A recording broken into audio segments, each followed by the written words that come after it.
স্বাগতম সবাইকে। অনেক ধন্যবাদ আমাদের সাথে যুক্ত হওয়ার জন্য। আজকে আমরা আলোচনা করব ভ্যাকসিন নিয়ে। অক্সফোর্ডের ভ্যাকসিন, গ্লোব বায়োটেকের ভ্যাকসিন, মডার্নার ভ্যাকসিন, এই সব বিষয় নিয়েই আলোচনা করার চেষ্টা করব আমরা। সেজন্য আমার সাথে আজকে যুক্ত হয়েছে তিনজন বিশেষ অতিথি। ওনারা সবাই তথ্য নির্ভর এবং প্রমাণ নির্ভর কথা বলেন, and I respect them a lot for that. আমি একে একে তাদেরকে পরিচয় করিয়ে দিব। তার আগে একটু বলতে চাই যে আপনাদের যদি ভ্যাকসিন নিয়ে কোনো প্রশ্ন থাকে তাহলে নিচে কমেন্ট করবেন, আপনাদের প্রশ্নগুলোর আমরা উত্তর দেওয়ার চেষ্টা করব। ওকে, আচ্ছা, এখন পরিচয় পর্বে চলে আসি। আমাকে কি শোনা যাচ্ছে? সবাই শুনতে পাচ্ছেন ঠিক মতো? হ্যাঁ, শোনা যাচ্ছে। আচ্ছা আচ্ছা, আমরা এখন তাহলে পরিচয় পর্বে চলে আসব। আমার সাথে আছেন ডক্টর রাজীব চৌধুরী। তিনি কেমব্রিজ বিশ্ববিদ্যালয়ের গ্লোবাল হেলথে সহযোগী অধ্যাপক হিসেবে আছেন। কেমব্রিজ বিশ্ববিদ্যালয় থেকে তিনি এমফিল এবং পিএইচডি ডিগ্রি অর্জন করেছেন। তার আগে তিনি বাংলাদেশ থেকে এমবিবিএস করেছেন।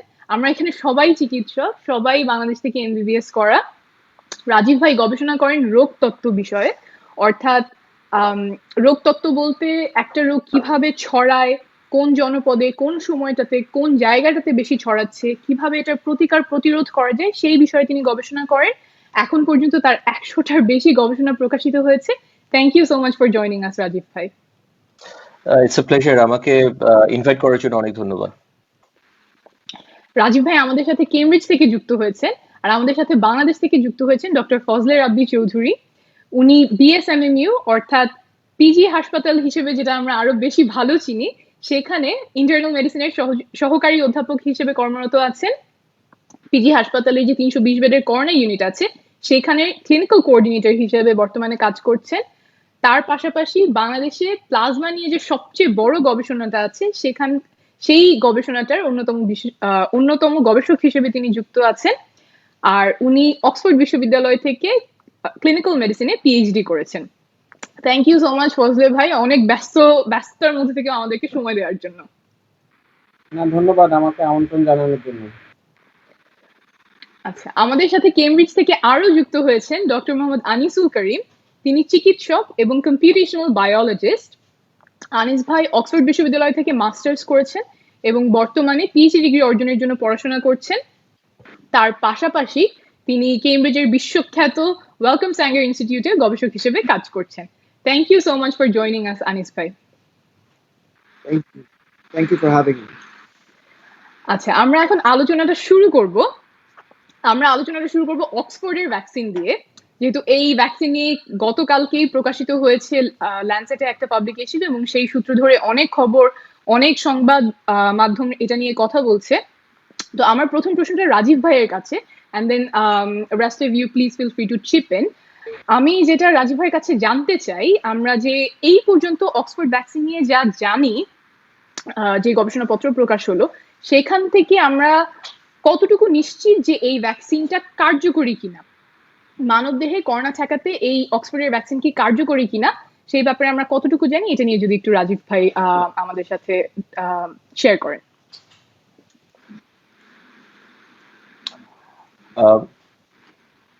ধন্যবাদ তাসনিম।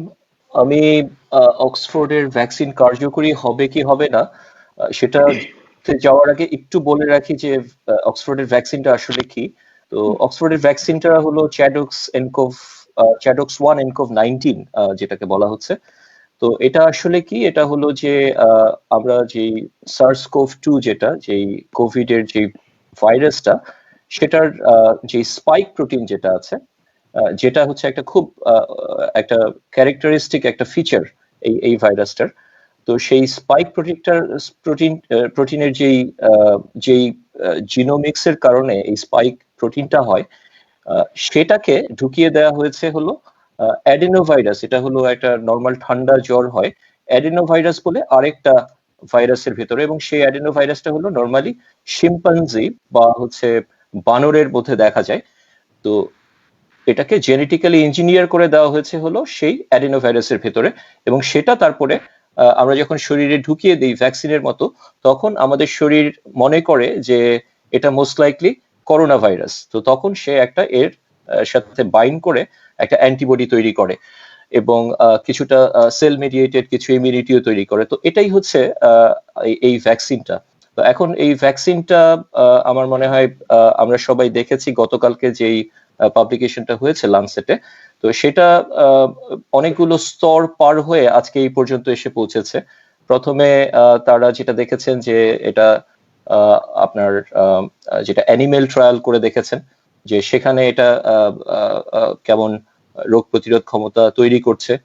তো সেখান থেকে তারপরে স্টেপে আমরা যেটাকে বলি যে হিউম্যান ফেজ 1 এবং ফেজ 2, যেখানে মূলত যে জিনিসগুলো দেখা হয় সেগুলো হলো যে এই ভ্যাকসিনটা মানবদেহে নিরাপদ কিনা প্রথমত, এবং দ্বিতীয় যেটাকে আমরা বলি সেফটি, যে কোনো একটা ভ্যাকসিন যখন দেয়া হয় মানুষের বিভিন্ন রকম পার্শ্ব প্রতিক্রিয়া হতে পারে, জ্বর, মাথা ব্যথা, জয়েন্টে মাংসপেশিতে ব্যথা ইত্যাদি। তো সেক্ষেত্রে এই জিনিসটা কোনো পার্শ্ব প্রতিক্রিয়া তৈরি করে কিনা আপনার এই সার্স এর ভাইরাস, এই SARS-CoV-2 ভ্যাকসিনের জন্য। সেকেন্ড যেটা করা হয়েছে সেটা হলো যে আমরা যখন এই ভ্যাকসিনটা দেব তখন এটা সেই কাঙ্ক্ষিত আমরা যেটাকে বলি ভাইরাস প্রতিরোধী টি সেল অথবা অ্যান্টিবডি সেগুলো তৈরি করছে কিনা। তো এই দুটো জিনিসই মূলত গতকালকে যে পেপারটা পাবলিশ হয়েছে সেখানে দেখা হয়েছে, এবং তাতে করে আমরা যেটা দেখেছি যে এটা কনক্লুশন হচ্ছে যে এই নতুন ভ্যাকসিনটা মানবদেহে নিরাপদ প্রথমত, এবং দ্বিতীয়ত হচ্ছে এটা মানবদেহে কাঙ্ক্ষিত অ্যান্টিবডি এবং ভাইরাস প্রতিরোধী যে টি সেল আছে সেটাকে সৃষ্টি করছে, এবং এই জিনিসটা প্রায় দেখা গেছে 2 মাস পর্যন্ত এই অ্যান্টিবডি এবং টি সেল মেডিয়েটেড যে প্রোটেকশন সেটা আমরা পেয়েছি। তো এখন আপনার মূল প্রশ্নে আসি, সেটা হলো যে এটা কি অ্যাকচুয়ালি আমাদেরকে প্রতিরোধ দেবে কিনা। তো সেই একটা জিনিস যখন সেফ হবে বা ইমিউনোজেনিক হবে, সেটা প্রতিরোধ দেবে কি দেবে না এটা কিন্তু আমরা দেখিনি। সেই জিনিসটা করার জন্য আমাদের যেটা করতে হবে সেটাকে বলে ফেজ 3 ট্রায়াল, যেটা এখন চলছে এই ভ্যাকসিনের, এবং এটা ইউকে তে প্রায় 10,000 লোকের উপর, অ্যানাদার 20,000 আমেরিকাতে, প্রায় 5,000 হচ্ছে ব্রাজিলে এবং 2,000 সাউথ আফ্রিকাতে একটা মাল্টি সেন্টার ফেজ 3 ট্রায়াল এখন চলছে, যেটা আমাদেরকে বলবে যে এই ভ্যাকসিনটা অ্যাকচুয়ালি আমাদের যে করোনা ভাইরাসকে প্রতিরোধ করতে অ্যাকচুয়ালি পারবে কিনা। তখন আমরা জানতে পারবো, এখন পর্যন্ত আমরা এটা জানি না। Thank you so much Rajib ভাই, খুব সুন্দর করে আপনি এক্সপ্লেইন করেছেন যে ভ্যাকসিনটা কিভাবে কাজ করছে এবং কিভাবে আমরা এক্সপেক্ট করছি সেই ভ্যাকসিন আমাদেরকে করোনা থেকে প্রতিরোধ দিবে, কিন্তু আমরা এখনো নিশ্চিত না যে সেটা আসলে করোনা থেকে আমাদেরকে কতটুকু সুরক্ষা দিবে, সেটার জন্য এখন গবেষণা চলছে। এইটার আরেকটা জাস্ট সম্পূরক প্রশ্ন আনিস ভাইয়ের কাছে আমার কাছে, যে অক্সফোর্ডের ভ্যাকসিন এটা কবে নাগাদ কাজ করতে পারে সেটা আমরা কেউ কি নিশ্চিত হয়ে বলতে পারবো কিনা, আর সেটা নিশ্চিত হওয়ার পরে বাজারে কবে আসবে সেই ব্যাপারে কোনো ধারণা দেয়া কারো পক্ষে সম্ভব কিনা? জি, আমাকে কি শোনা যাচ্ছে? হ্যাঁ, I can hear you. Let's see হ্যাঁ। বাকিরা কি বলে। প্রশ্নের উত্তর হচ্ছে যে এটা কেউ বলতে পারতেছে না, এখন এটা কেউ জানে না যে এক্স্যাক্টলি কবে আমরা রাজীব ভাই যে বলতেছিল যে ফেজ 3 ট্রায়াল চলছে, এই ফেজ 3 ট্রায়ালের রেজাল্ট কবে পাবলিশ হবে, কবে রিলিজ হবে হচ্ছে যে সেপ্টেম্বর অক্টোবর, নট শিওর।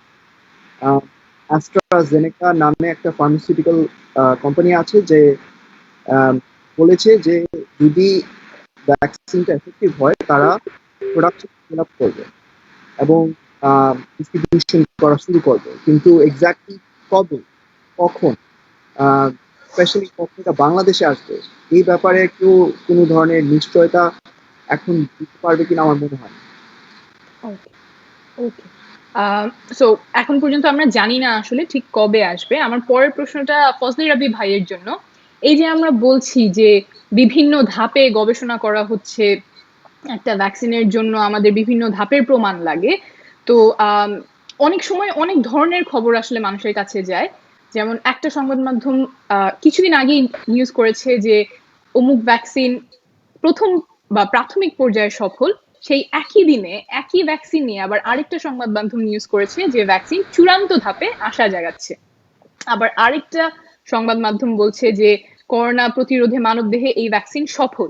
তো এরকম তিনটা খুব সাংঘর্ষিক, যে প্রাথমিকভাবে সফল, চূড়ান্ত পর্যায়ে আশা জাগাচ্ছে, আবার মানবদেহে সফল।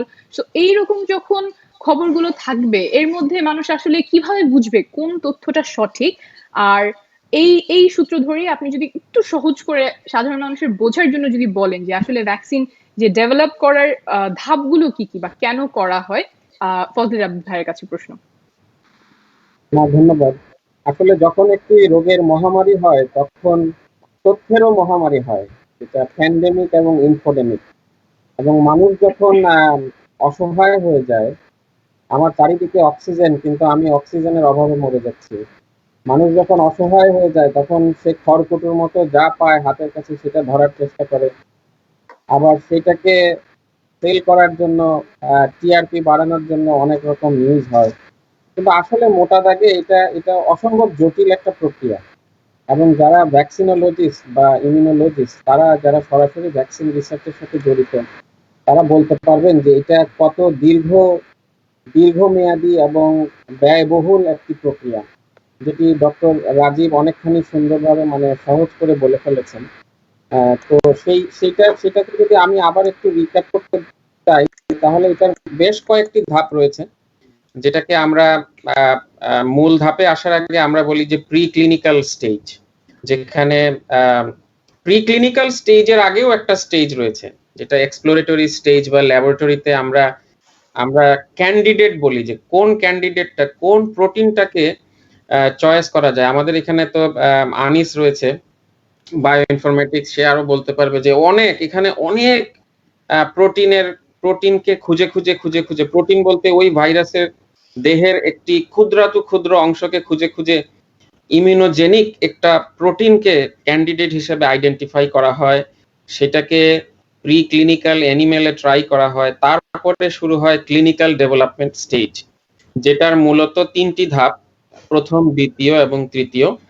প্রথম ধাপে আসলে যেটা প্রফেসর রাজীব চৌধুরী বলেছেন যে এটা নিরাপত্তার বিষয়টা, টলারেবিলিটি, এটা সহনীয় কিনা, এই বিষয়গুলো দেখা হয় খুব অল্প কিছু মানুষের উপরে প্রয়োগ করে।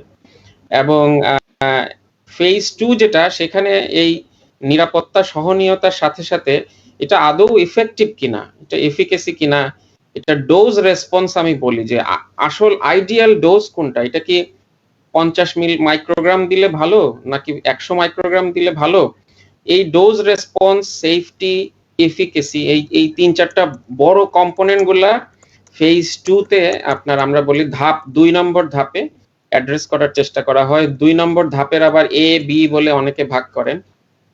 তারপরে আমরা আসি ফেজ 3। তো এই ফেজ 2 পার হতে আসলে 5 থেকে 10 বছর সময় লেগে যায়। কিন্তু এটা একটা অসম্ভব অ্যামেজিং, মানে অসম্ভব আশ্চর্যজনক বিষয় যে পুরো পৃথিবীর সবাই একসাথে একযোগে কাজ করার কারণে যে অন্তত 3টা ভ্যাকসিন ফেজ 3 তে চলে আসছে। ফেজ 3 তে যাওয়ার সময় যেটা দেখা হবে, ফেজ 2 তেও সেটা দেখা হয় যে বিভিন্ন বয়সের গ্রুপের মানুষের মধ্যে এটা প্রয়োগ করা হয়, যে বাচ্চাদের ভেতর কেমন কাজ করছে, বয়স্কদের ভেতর কেমন কাজ করছে, যাদের এই ভ্যাকসিনটা সত্যিকারের প্রয়োজন তাদের ভেতর কেমন কাজ করছে, বিভিন্ন বয়সের গ্রুপের মধ্যে এটা কি ধরনের প্রতিরোধ ব্যবস্থা তৈরি করতে পারে, সেটা যখন প্রমাণ হয় তখন ফেজ 3 তে যায় এবং হাজার হাজার হেলদি ভলান্টিয়ারের উপরে তখন প্রয়োগ করা হয় এবং সেই রেজাল্টের যে নির্যাসটা বের হয়ে আসে সেটার উপরে ভিত্তি করে সিদ্ধান্ত নেওয়া হয় যে এটাকে কমার্শিয়ালি প্রডিউস করা হবে কিনা। অথচ আপনি নিজেই বলেছেন যে ইতিমধ্যেই অ্যাস্ট্রাজেনেকা কমার্শিয়াল প্রোডাকশনের জন্য তারা কাজ শুরু করে দিয়েছে। তার মানে বুঝতে হবে যে এখানে নিশ্চয়ই কোনো না কোনো একটা উপাদান রয়েছে যেটাতে তারা এত টাকা ইনভেস্ট করার জন্য চলে এসছে। সো এখানে আশার আলো রয়েছে। আনিস সঠিকই বলেছে, কবে হবে এটা আসলে বলা খুব মুশকিল। তবে আমি যেটা একটু অ্যাড করতে চাই অন্য আমার দুইজন আলোচকের সাথে, যে অক্সফোর্ড জেনার ইনস্টিটিউটের এই প্ল্যাটফর্মটা ওদের পেটেন্ট করা প্ল্যাটফর্ম। এই যে শিম্পাঞ্জি ভাইরাসের, শিম্পাঞ্জির কে অসুখ করে, ফ্লু করে যে অ্যাডিনোভাইরাস, এটাকে প্ল্যাটফর্ম হিসাবে ব্যবহার করে সেলের ভিতরে ঢুকিয়ে দেওয়া এবং দেহের রোগ প্রতিরোধের যে টি সেল আমরা বলি সেটাকে উত্তেজিত করে সেখান থেকে কিছু কেমিক্যালস নিঃসরণ করা যা শক্ত রোগ প্রতিরোধ দিতে পারে। এই যে প্ল্যাটফর্মটা, এটা একটা প্রুভেন প্ল্যাটফর্ম এবং এই প্রুভেন প্ল্যাটফর্ম তারা ম্যালেরিয়াতে ইউজ করছে, এইচআইভি তে ইউজ করছে। এবং আসার কথা হলো স্যারা গিলবার্ট, যিনি ওয়ান অফ দ্য ইনভেস্টিগেটর এই গ্রুপের, উনি কিন্তু মার্স কোভির ক্ষেত্রে ফেজ 2 অলরেডি সাকসেসফুলি ক্রস করে গিয়েছেন একই প্ল্যাটফর্ম ব্যবহার করে, যার কারণে অক্সফোর্ডের এই জেনার ইনস্টিটিউট এবং এই গ্রুপটার কাছে খুব তারা বেশ কনফিডেন্ট যে তারা এটা ফেজ 3 তে গেলে হয়তো একই রকম রেসপন্স পেতে পারেন। তো এর জন্য আমরা যদিও জানি না কবে এই ভ্যাকসিন বাজারে আসবে, কিন্তু আশার কথা হচ্ছে যে এটা একটা ভালো মাত্রার প্রোটেকশন দিবে বলে আমাদের বিশ্বাস, এবং আমরা এই আশাটুকু নিয়ে এই দিনটা পার করতে চাই। থ্যাংক ইউ রাব্বি ভাই। আমি আবার ফিরে আসবো রাজীব ভাইয়ের কাছে। রাব্বি ভাই খুব সুন্দর করে আমাদেরকে ধাপগুলো বোঝালেন, এবং আমরা যে এখন খুব দ্রুততার সাথে ভ্যাকসিন ডেভেলপ করার চেষ্টা করছি সেটা তো দেখাই যাচ্ছে, বুঝতেই পারছি আমরা যে অলরেডি 3টা ভ্যাকসিন ফেজ 3 তে চলে আসছে। কিন্তু এই যে খুব দ্রুততার সাথে আমরা যখন ভ্যাকসিনগুলো ডেভেলপ করছি সেটার কোনো ক্ষতিকর দিক আছে কিনা?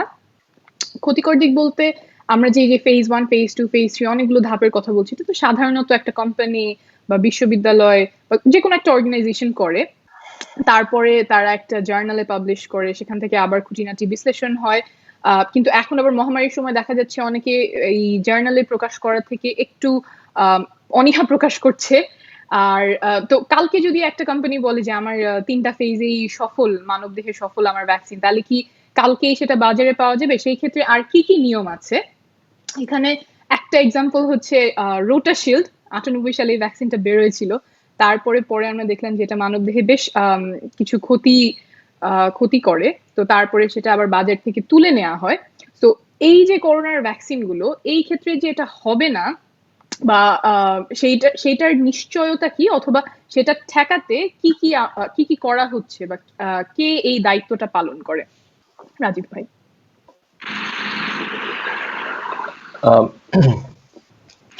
ধন্যবাদ। আমার মনে হয় একটু মিউট করতে হবে তাসনিম তোমাকে, অনেক নয়েজ হচ্ছে। আচ্ছা, আমি মিউট করে দিচ্ছি। গ্রেট, থ্যাংক ইউ তাসনিম, খুব সুন্দর প্রশ্ন।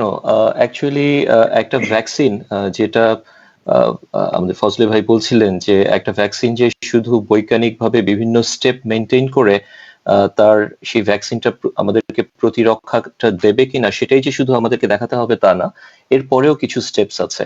এবং এই যে প্রতিরক্ষাটা আমরা দেখব যে এটা কতটুকু প্রতিরক্ষা দিচ্ছে, সেই জিনিসগুলো নিয়েও কিন্তু আমাদের চিন্তা করতে হবে। তো একটা হচ্ছে যে ভ্যাকসিনের যেটা হলো বৈজ্ঞানিক অ্যাসপেক্ট বা সায়েন্টিফিক অ্যাসপেক্ট, আর এটা হচ্ছে রেগুলেটরি অ্যাসপেক্ট। তো এখন রেগুলেটরি অ্যাসপেক্ট যেটা, সেই রেগুলেশনের মধ্যে আমাদেরকে চিন্তা করতে হবে যে আমরা আমাদের একটা ভ্যাকসিন কতটুকু প্রোটেকশন দেয় সেটার বারটা আমরা কিভাবে সেট করব। তো কি আমরা কতটুক প্রোটেকশন দিলে আমরা সেটাকে অ্যাকসেপ্ট করতে পারবো। যেমন আমি যদি আমেরিকার ফুড এবং ড্রাগ অ্যাডমিনিস্ট্রেশনের কথা বলি, যে কোনো একটা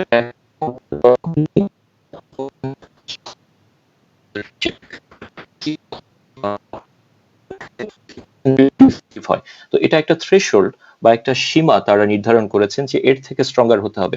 এর কারণটা কি? এর কারণ হচ্ছে যে আমরা ওষুধ দেই যাদের অসুস্থতা আছে, রোগীদেরকে, কিন্তু আমরা ভ্যাকসিনটা দিচ্ছি কাদেরকে? যারা হচ্ছে হেলদি, যাদের কোনো অসুখ এখনো হয়নি। এই জন্য আমাদেরকে যথেষ্ট এই রেগুলেশনটাকে, আমাদের এই বারটাকে অনেক হাই সেট করতে হয়। তো এখন এই জিনিসটা আছে। দ্বিতীয়ত হচ্ছে যে সেফটি যে ইনফরমেশন, যেটার কথা ফজলে ভাইও বলছিলেন, যে আমরা যখন একটা সুস্থ স্বাভাবিক মানুষকে ভ্যাকসিনটা দেব, সেটা কতটুক প্রতিরক্ষা দেবে তা না, কতটুক এটা সেফ সেটাও আমাদেরকে দেখতে হবে। এবং এই সেফটিটা নর্মালি যেটা করতে হয় যে এটা একটা লং স্ট্যান্ডিং, একটা অনেকদিন ধরে আমাকে এই সেফটিটা কিন্তু মনিটর করতে হবে। এমন না যে আমি 6 মাস দেখলাম এবং 6 মাসে কোনো সমস্যা হয়নি তো এটাকে আমরা সেফ বলে দিলাম, এটা করা যাবে না। এটা অনেক সময় এটা একটু লং টার্ম আমাদের সেফটিটাকে দেখতে হয়। এবং আপনি যে এক্সাম্পলটা দিলেন যে রোটাশিল্ড, যেখানে দেখা গেছিল যে কিছু বাচ্চাদের আমরা যেটাকে বলি যে নারী পেঁচিয়ে যাওয়া বা ইন্টুসাসেপশন যেটাকে বলে, সেই জিনিসটা হচ্ছিল ভ্যাকসিন দেওয়াতে। এটা একটা ডায়রিয়ার ভ্যাকসিন ছিল, রোটা ভাইরাস ভ্যাকসিন। আমি নিজেও সেই প্রজেক্টের সাথে অ্যাকচুয়ালি ইনভলভ ছিলাম তারপরের ফেজগুলোর সাথে। তো এখন সেই জিনিসগুলো তখনই হয় যখন আমরা এই সেফটিটাকে যথেষ্ট সময় ধরে আমরা ফলো আপ করি, তখনই কিন্তু আমরা এই সমস্যাগুলোকে ধরতে পারি। তো সেই জন্য আমরা যেটাকে বলছি যে এখন সারা পৃথিবীতে একটা রেস শুরু হয়েছে ভ্যাকসিন নিয়ে। 200টার উপরে ভ্যাকসিন ক্যান্ডিডেট আছে, 18-19টা ভ্যাকসিন অলরেডি হিউম্যান ট্রায়াল চলছে, 4টা ভ্যাকসিন অলরেডি ফেজ 3-তে চলে এসছে। তো এখন আমাদের শুধু এফিকেসি দেখলে হবে না, আমাদেরকে সেই বারটা সেট করতে হবে যে কখন আমরা বলবো যে এটা সেফ এবং ইফেক্টিভ। এবং এই জিনিসটা ইন্টারন্যাশনালি আপনার ফুড এবং ড্রাগ অ্যাডমিনিস্ট্রেশনরা করতে পারে, লোকালি আমাদের বিভিন্ন দেশে যে সমস্ত লোকাল রেগুলেটররা আছে তাদেরকেও এই জিনিসগুলোকে বিবেচনা করতে হবে, চিন্তা ভাবনা করতে হবে যে কখন আমরা একটা ভ্যাকসিনকে বলবো যে আমাদের দেশের মানুষকে দেওয়ার জন্য এটা ইফেক্টিভ এবং সেফ। তো সেই জিনিসটা আমাদেরকে লোকালিও চিন্তা করতে হবে এবং অনেকগুলো স্টেপ আছে, এবং এখানে তাড়াহুড়া করাটা আমি বলবো যে খুবই আনওয়াইজ হবে, যেটা হয়তো অনেক ক্ষেত্রেই এটা করা হচ্ছে। আমাদেরকে জিনিসগুলো খুব ধীরে সুস্থে করতে হবে। একটা উদাহরণ দেই, যেটা আমরা অক্সফোর্ডের ভ্যাকসিন নিয়ে আমরা যত এক্সাইটমেন্ট, অক্সফোর্ডের ভ্যাকসিন কিন্তু আপনি যদি খুব কেয়ারফুলি লক্ষ্য করেন যে এটা কিন্তু 18 থেকে 55 বছর বয়সের মানুষদের উপরে আপাতত এখন পর্যন্ত আমরা এই সেফটি বা ইমিউনোজেনিসিটি ডেটা দেখেছি। 55 বছরের পরে কিন্তু কোনো ডেটা এখনো নেই। সুতরাং ওইটাই হচ্ছে আরো বরং বেশি অ্যাট রিস্ক গ্রুপ। তো সেই রিস্ক গ্রুপ আমরা অ্যাকচুয়ালি কিন্তু এখনো সেফটি দেখিনি। তো সুতরাং আমরা ঢালাও ভাবে এটাকে নিয়ে আমাদের আরো কাজ করতে হবে, আমাদের এখনই এটাকে ইমপ্লিমেন্ট করা যাবে না। তো ইটস জাস্ট অ্যান এক্সাম্পল। কথা বলবো। থ্যাংক ইউ রাজীব ভাই, খুব সুন্দর করে বুঝিয়েছেন। আমার এর পরের প্রশ্নটা আমি আমাদের একজন কমেন্টারের কাছ থেকে নিচ্ছি, নজরুল ইসলাম। তিনি প্রশ্ন করেছেন যে ভ্যাকসিনগুলো অন্যান্য দেশ যেমন যুক্তরাষ্ট্র, যুক্তরাজ্য বা ব্রাজিল ওই দেশের মানুষগুলোর জন্য কার্যকরী হবে, সেগুলো কি বাংলাদেশের মানুষের জন্য কার্যকরী হবে কিনা? আনিস ভাই যদি শুরু করেন, and then রাব্বি ভাই and রাজীব ভাই, if you guys chip in as well.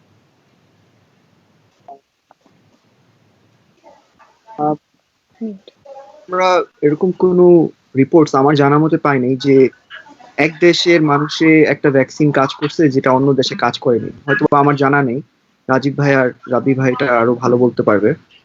But the underlying মানে বায়োলজিক্যাল যে রেসপন্স ভ্যাকসিনের, যেটা আমরা আশা করি, it is same in almost all populations.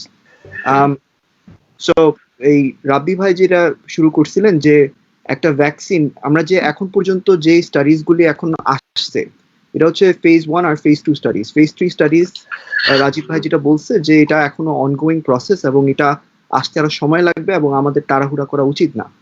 Phase 1 আর ফেজ 2 তে আমরা যেটা মার্কার্স গুলি দেখি যে একটা ভ্যাকসিন কার্যকারী কিনা, একটা হচ্ছে যে নিউট্রালাইজিং অ্যান্টিবডি টাইটার, আর একটা হচ্ছে টি সেল রেসপন্স।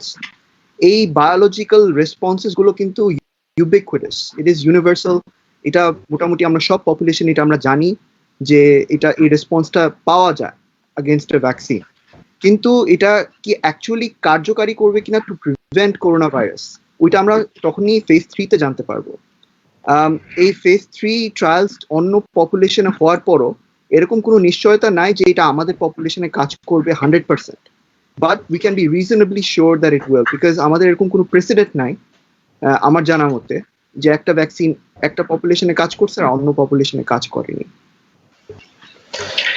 আমি যদি একটু অ্যাড করি তাসনিম, ইফ ইটস ওকে। তো আমি এগ্রি করি আনিসের সাথে পুরোপুরি। তো এখন পর্যন্ত কোনো প্রেসিডেন্ট নেই যেটা কাজ করেনি অন্য একটা পপুলেশনে।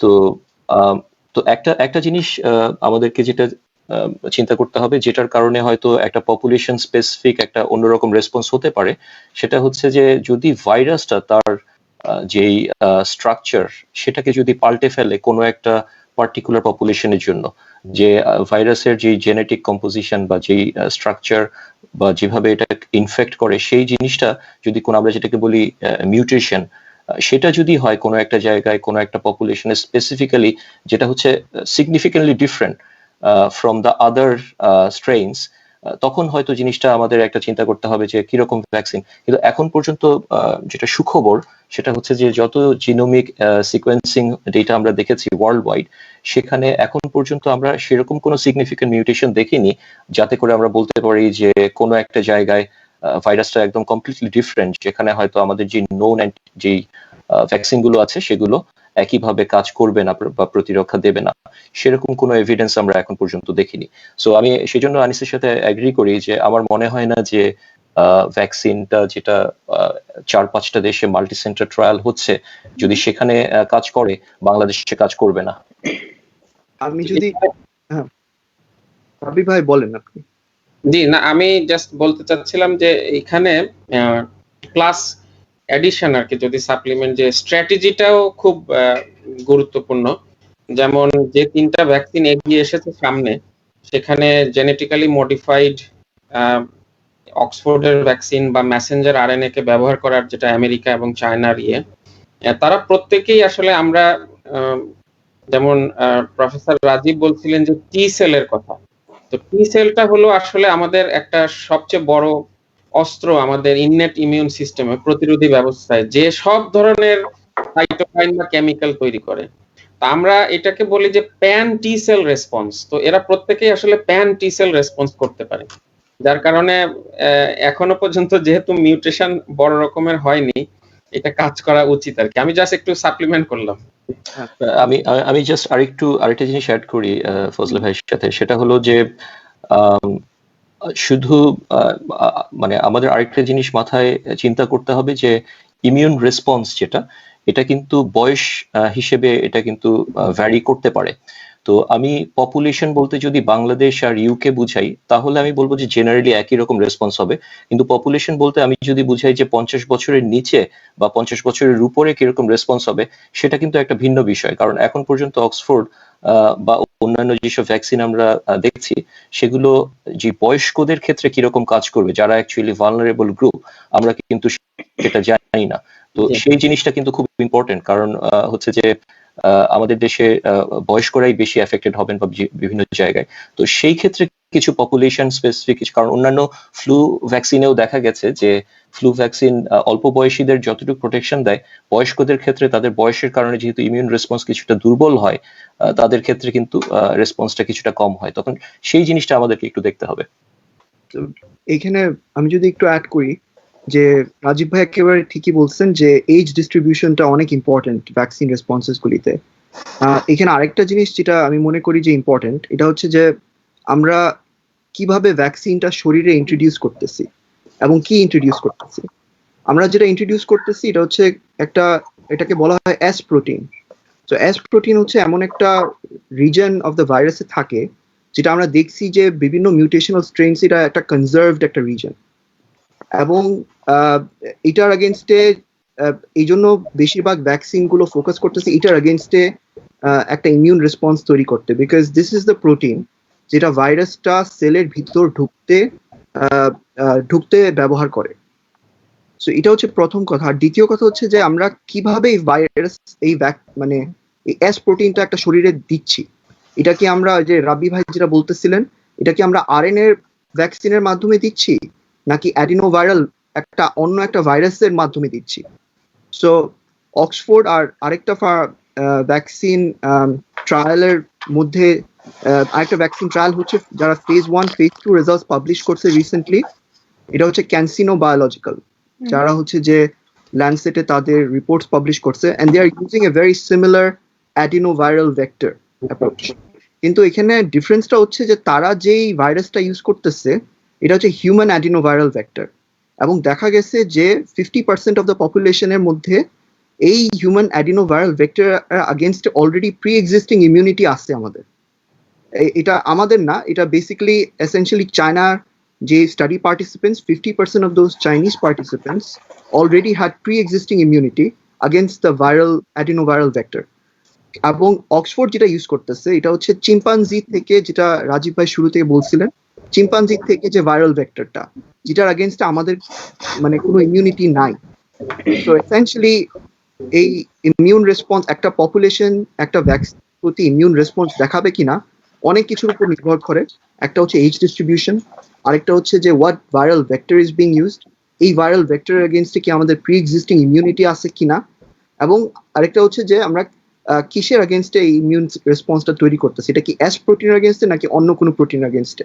এখন পর্যন্ত সব ট্রায়ালে আমার ওরা এস প্রোটিনের এগেনস্টে ইমিউন রেসপন্স তৈরি করার চেষ্টা করতেছে।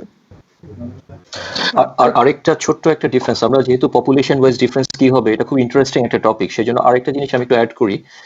আরেকটা জায়গায় যেটা ডিফারেন্স হতে পারে, তাসনিম একটু যদি মিউট করো। হ্যাঁ সরি। ভাই আমরা একটু কুইকলি মুভ অন করি আরেকটা হ্যাঁ, টপিকে। আমি জাস্ট এটা শেষ করে দিই। সেটা হচ্ছে Sure. যে সেটা হলো যে নর্মালি যেগুলো ইনঅ্যাক্টিভেটেড ভ্যাকসিন যেগুলো সবচেয়ে কমনলি থাকে, সেটার সাথে এই অক্সফোর্ডের বা যে চাইনিজ ভ্যাকসিনটার কথা হচ্ছে, এটার মেইন ডিফারেন্স সেটা হলো যে এটাকে যেগুলো ইনঅ্যাক্টিভেটেড যেসব ভ্যাকসিন বা ট্রেডিশনাল ভ্যাকসিন সেগুলোকে ফ্রোজেন করে তারপরে সেটাকে ট্রান্সফার করতে হয়। যখন আমরা যখন আমরা ম্যানুফ্যাকচারিং এবং লোকাল ট্রান্সফারে যখন যাব একটা দেশের মধ্যে, কিন্তু এই ভ্যাকসিনগুলো যেটা অক্সফোর্ডের ভ্যাকসিন যেটা কথা হচ্ছে, এগুলো কিন্তু ফ্রোজেন করা লাগে না। এগুলোকে খুব নর্মাল 4 ডিগ্রি টেম্পারেচারেই কিন্তু এটাকে ট্রান্সফার করা যায় এক জায়গা থেকে আরেক জায়গায়। সেক্ষেত্রে এটাকে স্কেল আপ করতে অনেক সুবিধা হবে। তো সেই জন্য choice of vaccine is essential, যে মানে আমরা কোন ভ্যাকসিনটাকে সিলেক্ট করব আমাদের পপুলেশনের জন্য, কারণ যেহেতু এখানে অনেকগুলো অপশন আছে। Thank you so much. আমরা অনেক কিছু জানলাম যে আমাদের অনেক কিছু ফ্যাক্টরের উপর ডিপেন্ড করবে ভ্যাকসিনটা কার্যকর হবে কিনা, বাট এখন পর্যন্ত এভিডেন্স নেই যে বিশ্বের অন্যান্য জায়গায় যদি কার্যকর হয় সেটা বাংলাদেশে কার্যকর না হওয়ার জন্য আমাদের কাছে এখন প্রমাণ নেই, বাট আরো অনেক কিছু ফ্যাক্টর এটার মধ্যে ইনভলভ। আমি একটা প্রশ্ন নিয়ে নিচ্ছি। মোহাম্মদ তামজিদ ভুইয়া জিজ্ঞেস করেছেন যে 2বার কি করোনা হতে পারে। আর আশফাকুর রহমান লিমন জিজ্ঞেস করেছে যে কেউ একবার আক্রান্ত হলে পরবর্তীতে কি আবার আক্রান্ত হওয়ার সম্ভাবনা আছে কিনা। এরকম আরো বেশ কয়েকটা প্রশ্ন আছে। আমি একটু ফজলে ভাইয়ের কাছ থেকে একটু জানতে চাই যে এটা অনেকেরই প্রশ্ন যে একবার করোনা হলে এরপরে কি আর করোনা হবে কিনা। ভ্যাকসিনও মোটামুটি একইভাবে কাজ করে, আমাদের রোগ প্রতিরোধ ক্ষমতাকে তৈরি করে। তো করোনা হয়ে গেলে কি তার 2বার আক্রান্ত হওয়ার সম্ভাবনা আছে কিনা। না, আমি খুব সংক্ষেপে যদি বলি যে এখনো পর্যন্ত বৈজ্ঞানিকভাবে কোনো রিপোর্ট বা তথ্য প্রমাণ নেই যে রিইনফেকশন মানে পুনরায় আক্রান্ত হওয়ার কোনো তথ্য প্রমাণ নেই। তবে অ্যাজ এ ক্লিনিশিয়ান আমি আসলে অনেকগুলা ইন্টারেস্টিং কেস, অ্যাটলিস্ট 3জন ইন্টারেস্টিং কেসের সম্মুখীন হয়েছে আমাদের। যারা যে সর্বশেষ যে কেসটা আমি দেখলাম যে সে 1.5 মাস আগে সে নেগেটিভ হয়ে গিয়েছে, সিমটোমেটিক কোভিড, পজিটিভ পিসিআর, 1.5 মাস আগে নেগেটিভ হয়ে কাজে জয়েন করেছে। চিকিৎসক উনি একজন। কাজে জয়েন করার পরে সে 3 সপ্তাহ পূর্ণ দমে কাজ করেছে, আবার তার সিমটম অ্যাপিয়ার করেছে, আবার তিনি আরটিপিসিআর পজিটিভ হয়েছেন। এখন 1.5 মাস আসলে একটা লং গ্যাপ। এখন এগুলা তো আসলে যদি জেনোম সিকোয়েন্স না করলে এগুলা তো বলা খুবই ডিফিকাল্ট যে এটা কি পারসিস্টেন্স অফ ইনফেকশন মানে ইনফেকশনটা রয়ে গিয়েছিল, কোনো কারণে ফ্লেয়ার হয়েছে, নাকি রিইনফেকশন। সায়েন্টিফিক্যালি এখনো এটার কোনো রিইনফেকশনের এখনো কোনো প্রুভেন কোনো পেপার বা রিপোর্ট আমার চোখে পড়েনি।